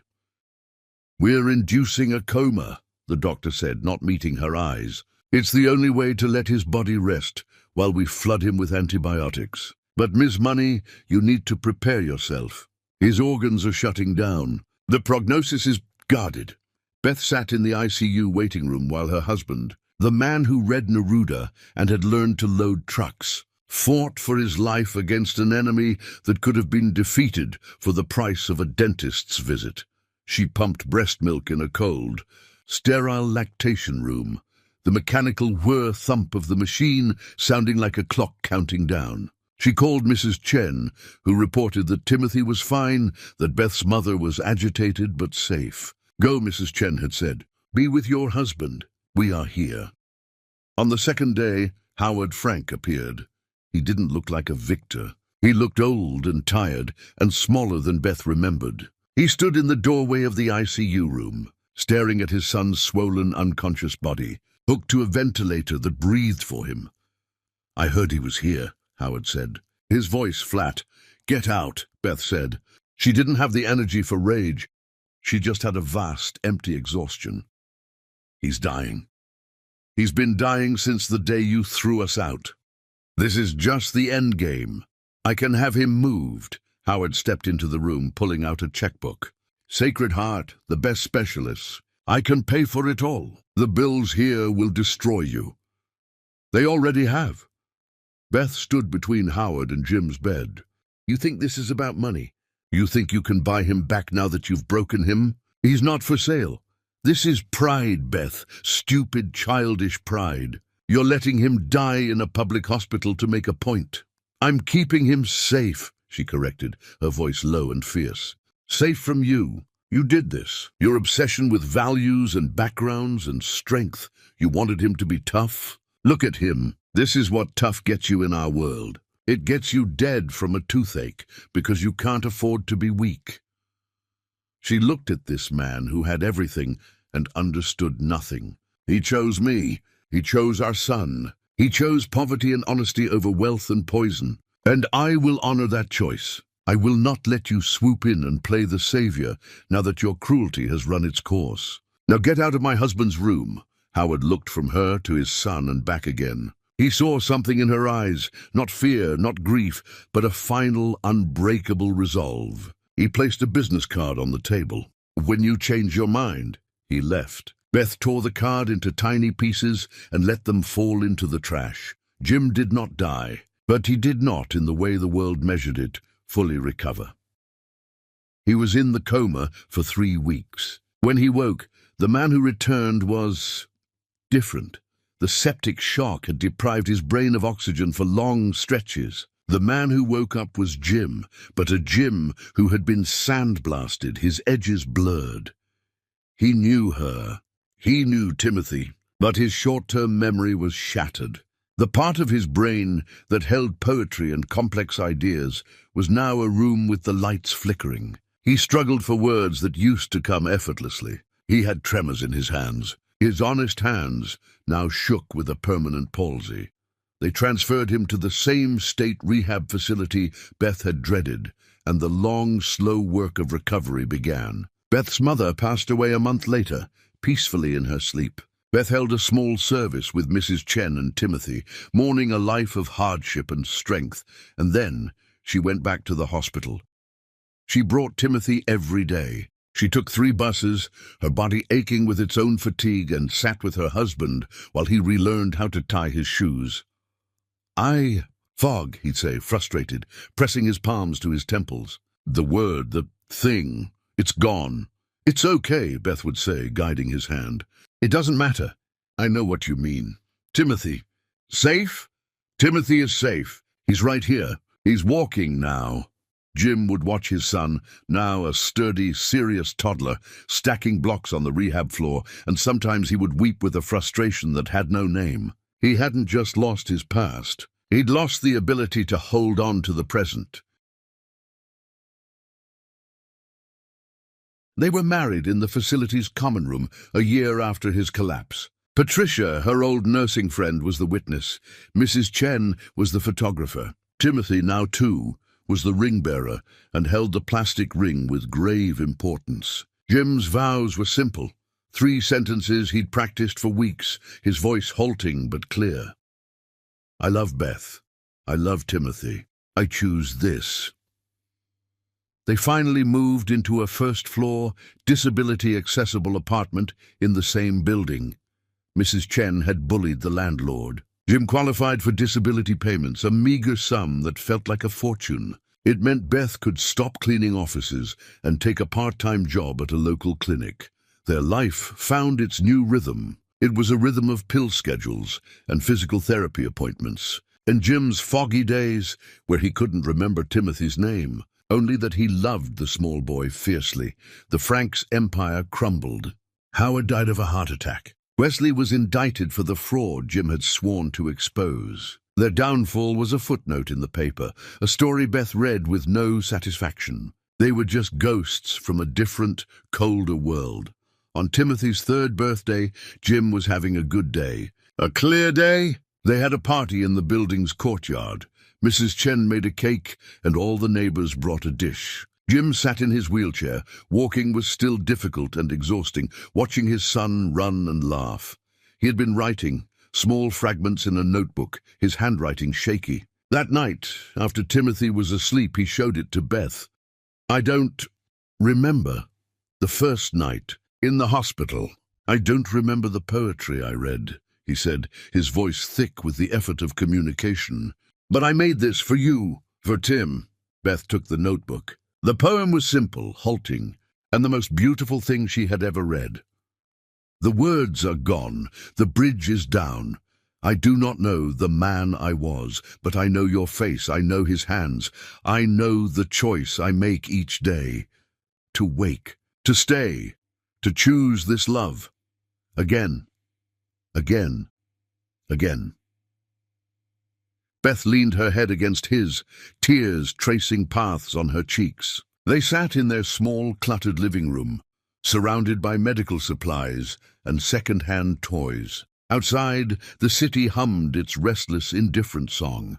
This was not the life they had dreamed of. It was a life built from the wreckage, scarred and imperfect. Jim would never be the man he was. He would never be cured.